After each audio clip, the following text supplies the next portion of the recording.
بسم اللہ الرحمن الرحیم۔ بھائی اس ویڈیو میں ہم بات کرنے والے ہیں، اگر علی رضی اللہ عنہ نہ ہوتے تو عمر رضی اللہ عنہ ہلاک ہو جاتا۔ ایک عورت آنسو بہاتے ہوئے امیر المومنین عمر بن خطاب رضی اللہ عنہ کے پاس آئی۔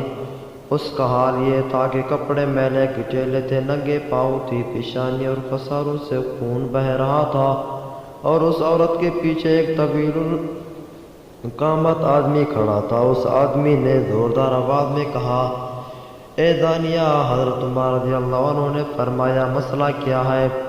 اس آدمی نے کہا کہ امیر المومنین اس عورت کو سنگار کریں، میں نے اس سے شادی کی تھی اور اس نے 6 مہینے میں ہی بچہ جنم دیا۔ حضرت عمر رضی اللہ عنہ نے اس عورت کو سنگسار کرنے کا حکم دے دیا۔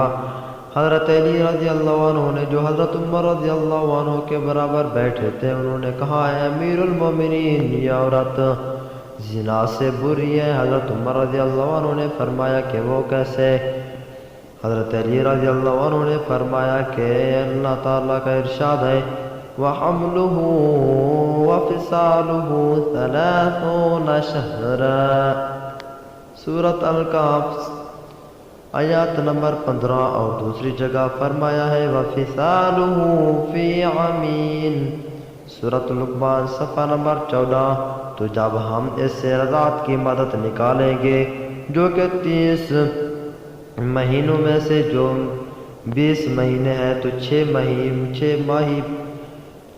ماہ ہی باقی رہ جائیں گے، لہذا ایک عورت 6 ماہ میں بچہ جان سکتی ہے۔ یہ سن کر حضرت عمر رضی اللہ عنہ کا چہرہ دمک اٹھا اور فرمایا، اگر آج حضرت علی رضی اللہ عنہ نہ ہوتے تو عمر رضی اللہ عنہ ہلاک ہو جاتا۔ بھائی اگر ہماری ویڈیو اچھی لگے تو سبسکرائب کرنا نہ بھولیں۔ یہ ویڈیو ایک دوسرے کے ساتھ آگے شیئر بھی کریں اور کمنٹس بھی کریں۔